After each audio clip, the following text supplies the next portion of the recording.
Welcome to day 195 of our one-year Bible reading plan. In Job 36 to 39, Elihu finishes his passionate message, and then God speaks. Out of a storm, the Lord answers Job with powerful questions that display his majesty and control over all creation.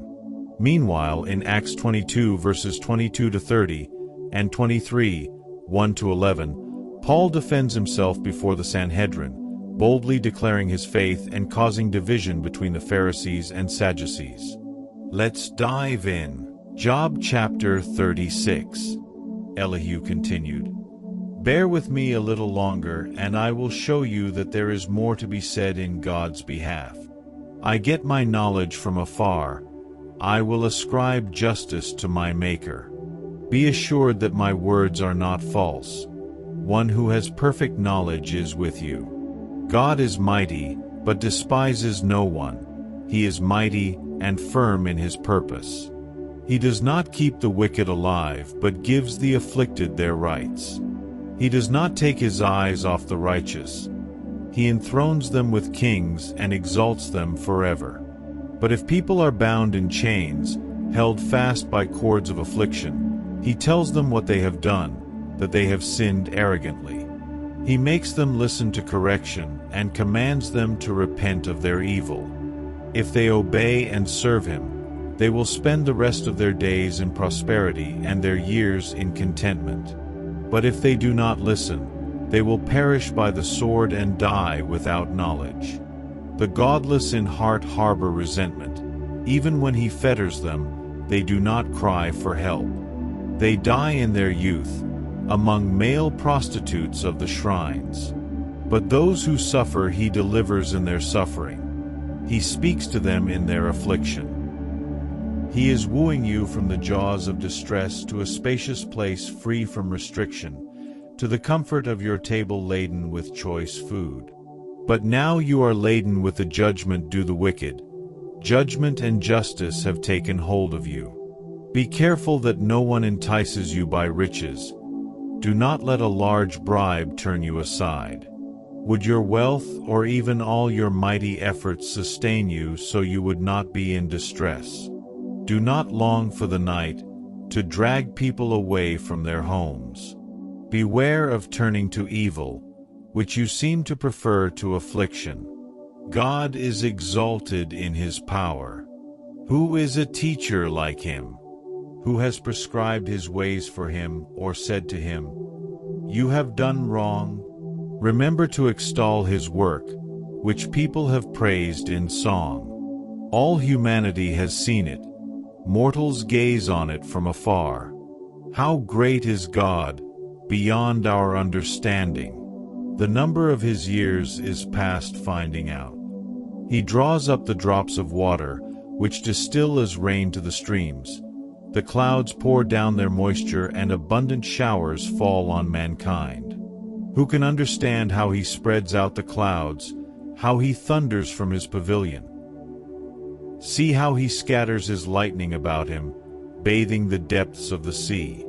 This is the way he governs the nations and provides food in abundance. He fills his hands with lightning and commands it to strike its mark. His thunder announces the coming storm.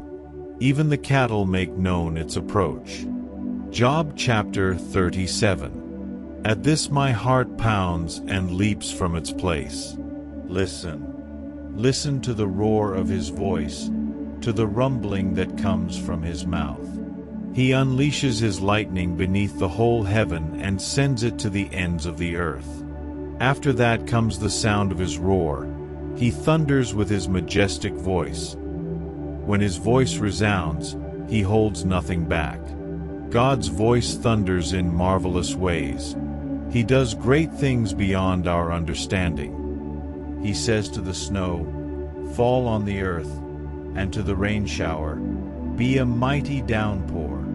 So that everyone he has made may know his work, he stops all people from their labor. The animals take cover. They remain in their dens. The tempest comes out from its chamber, the cold from the driving winds. The breath of God produces ice, and the broad waters become frozen. He loads the clouds with moisture. He scatters his lightning through them. At his direction they swirl around over the face of the whole earth to do whatever he commands them. He brings the clouds to punish people, or to water his earth and show his love. Listen to this, Job. Stop and consider God's wonders. Do you know how God controls the clouds and makes his lightning flash? Do you know how the clouds hang poised, those wonders of him who has perfect knowledge? You who swelter in your clothes when the land lies hushed under the south wind, can you join him in spreading out the skies, hard as a mirror of cast bronze? Tell us what we should say to him. We cannot draw up our case because of our darkness. Should he be told that I want to speak? Would anyone ask to be swallowed up? Now no one can look at the sun, bright as it is in the skies after the wind has swept them clean. Out of the north he comes in golden splendor. God comes in awesome majesty. The Almighty is beyond our reach and exalted in power. In his justice and great righteousness, he does not oppress. Therefore, people revere him. For does he not have regard for all the wise in heart? Job chapter 38. Then the Lord spoke to Job out of the storm. He said, Who is this that obscures my plans with words without knowledge? Brace yourself like a man. I will question you, and you shall answer me. Where were you when I laid the earth's foundation? Tell me if you understand. Who marked off its dimensions? Surely you know. Who stretched a measuring line across it? On what were its footings set, or who laid its cornerstone? While the morning stars sang together and all the angels shouted for joy. Who shut up the sea behind doors when it burst forth from the womb? When I made the clouds its garment and wrapped it in thick darkness? When I fixed limits for it and set its doors and bars in place? When I said, This far you may come and no farther. Here is where your proud waves halt? Have you ever given orders to the morning, or shown the dawn its place, that it might take the earth by the edges and shake the wicked out of it? The earth takes shape like clay under a seal. Its features stand out like those of a garment. The wicked are denied their light, and their upraised arm is broken. Have you journeyed to the springs of the sea, or walked in the recesses of the deep? Have the gates of death been shown to you? Have you seen the gates of the deepest darkness? Have you comprehended the vast expanses of the earth? Tell me if you know all this. What is the way to the abode of light? And where does darkness reside? Can you take them to their places? Do you know the paths to their dwellings? Surely you know, for you were already born. You have lived so many years.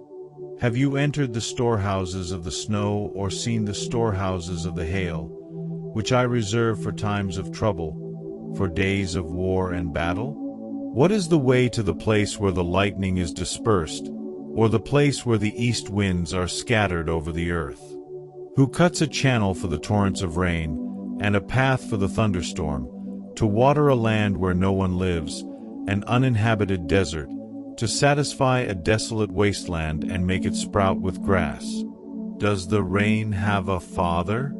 Who fathers the drops of dew? From whose womb comes the ice? Who gives birth to the frost from the heavens when the waters become hard as stone, when the surface of the deep is frozen? Can you bind the chains of the Pleiades? Can you loosen Orion's belt? Can you bring forth the constellations in their seasons, or lead out the bear with its cubs? Do you know the laws of the heavens? Can you set up God's dominion over the earth? Can you raise your voice to the clouds and cover yourself with a flood of water? Do you send the lightning bolts on their way?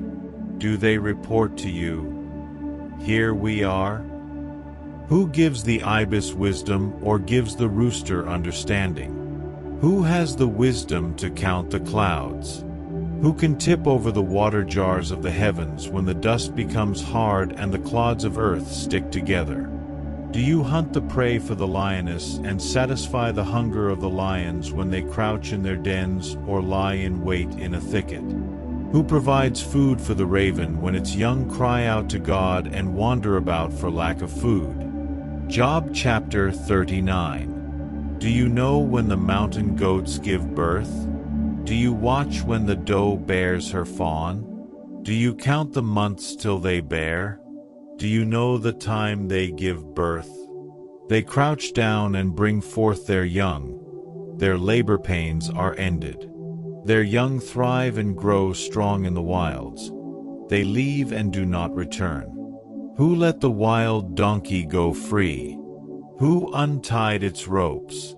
I gave it the wasteland as its home, the salt flats as its habitat. It laughs at the commotion in the town. It does not hear a driver's shout. It ranges the hills for its pasture and searches for any green thing. Will the wild ox consent to serve you?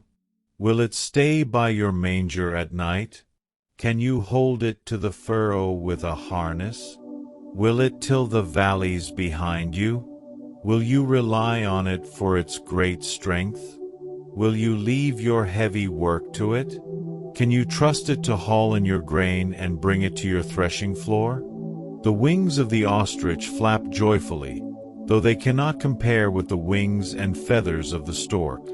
She lays her eggs on the ground and lets them warm in the sand, unmindful that a foot may crush them, that some wild animal may trample them. She treats her young harshly, as if they were not hers. She cares not that her labor was in vain, for God did not endow her with wisdom or give her a share of good sense. Yet when she spreads her feathers to run, she laughs at horse and rider. Do you give the horse its strength, or clothe its neck with a flowing mane? Do you make it leap like a locust, striking terror with its proud snorting? It paws fiercely, rejoicing in its strength, and charges into the fray. It laughs at fear, afraid of nothing. It does not shy away from the sword. The quiver rattles against its side, along with the flashing spear and lance. In frenzied excitement it eats up the ground. It cannot stand still when the trumpet sounds. At the blast of the trumpet it snorts. Aha! It catches the scent of battle from afar, the shout of commanders and the battle cry. Does the hawk take flight by your wisdom and spread its wings toward the south? Does the eagle soar at your command and build its nest on high? It dwells on a cliff and stays there at night. A rocky crag is its stronghold. From there it looks for food. Its eyes detect it from afar. Its young ones feast on blood, and where the slain are, there it is. Acts chapter 22, 22 to 30, 23, 1 to 11. The crowd listened to Paul until he said this. Then they raised their voices and shouted, "Rid the earth of him! He's not fit to live." As they were shouting and throwing off their cloaks and flinging dust into the air, the commander ordered that Paul be taken into the barracks. He directed that he be flogged and interrogated in order to find out why the people were shouting at him like this. As they stretched him out to flog him, Paul said to the centurion standing there, "Is it legal for you to flog a Roman citizen who hasn't even been found guilty?" When the centurion heard this, he went to the commander and reported it. "What are you going to do?" he asked. "This man is a Roman citizen." The commander went to Paul and asked, "Tell me, are you a Roman citizen?" "Yes, I am," he answered. Then the commander said, "I had to pay a lot of money for my citizenship." "But I was born a citizen," Paul replied. Those who were about to interrogate him withdrew immediately. The commander himself was alarmed when he realized that he had put Paul, a Roman citizen, in chains. The commander wanted to find out exactly why Paul was being accused by the Jews. So the next day he released him and ordered the chief priests and all the members of the Sanhedrin to assemble. Then he brought Paul and had him stand before them. Paul looked straight at the Sanhedrin and said, "My brothers, I have fulfilled my duty to God in all good conscience to this day."